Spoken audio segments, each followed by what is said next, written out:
If you didn't see the Central Park 5 documentary, go see that.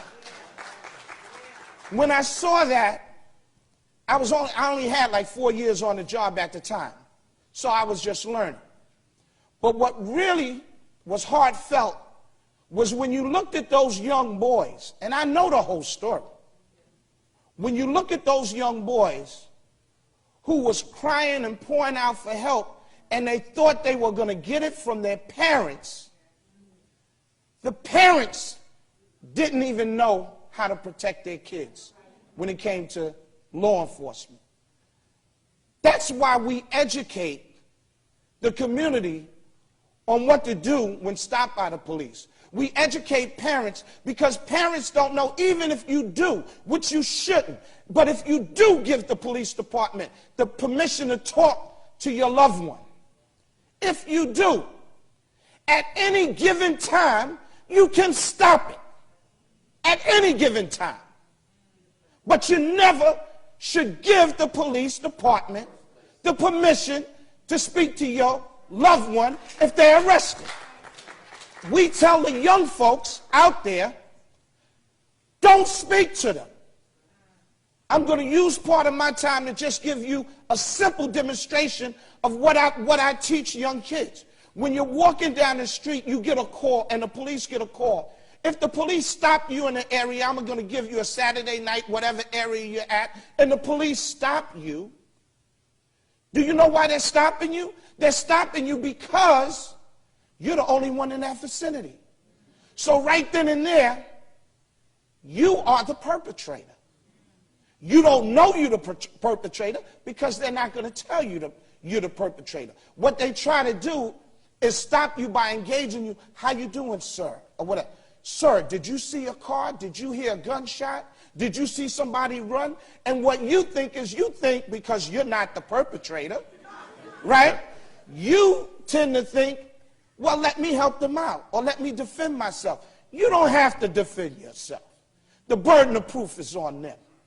Keep your damn mouth shut. This is what I tell the young folks. That if that was to happen to you as you're walking, you say, officer, am I under arrest? No, you're not under, well then I must be free to leave. And then you start to leave. Let him or her say, no, you can't leave. Well then, officer, am I under arrest? No, you're not. Well then I must be free to leave. Well, no, I want to ask you something. Well, officer, am I under arrest? You keep saying that because let me tell you something. If the police had the right to arrest you, do they ever ask you? No. They do it. So I teach, you just say that. When the officer says, well, listen, you're not under arrest. I just want to know, did you see a car? Did you hear a person scream? Did you hear gunshots? You the officer, am I under arrest? And if they say, well, you know what, you're smart because you know what comes behind that, right? Okay, officer, you're under arrest. Okay, officer, you turn around and you put your hands behind you and say, here, take me. Here. But you don't say nothing. Say 9 times out of 10, they're going to push you away because they're going to say, you know, if they don't have enough, they're going to say, I can't lock this person up. But what you just did is you showed them you're not afraid to get arrested. The other way you handle that situation is you do this. A cop stops you. Excuse me, you live around here? This is what you do. And you look him or her straight in the eye and you just do this. Excuse me, did you hear what I said? Do you live around here? Can you tell me your name? It's easy. Just don't say nothing. Now they got a decision to make. Either lock you up, beat you up, or let you go. Now there's going to be some derogatory statements coming behind that. But you know what? I guarantee you that 99% of the time, at the end of that confrontation, you'll be walking like this in a way and on your way. That's what you do.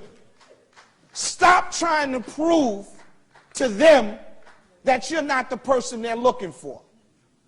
That's up to them to do. Another thing, know your rights. In this book, it's only about 28 pages. I give you what you should do when you're stopped by the police, what you should do if the police come knocking at your door, what you should do if the police stop you at your car, in your car, what the passengers should do, what to do if you're brought to a police precinct, because some people don't know what to expect, what to do after you've been violated by the police, how to fight them back, and get in touch with our organizations, because we will come out and we will help you. I can't go down to CCRB anymore. They don't want me down there. Because when I've escorted people down there, they say, you can't come in. You know why?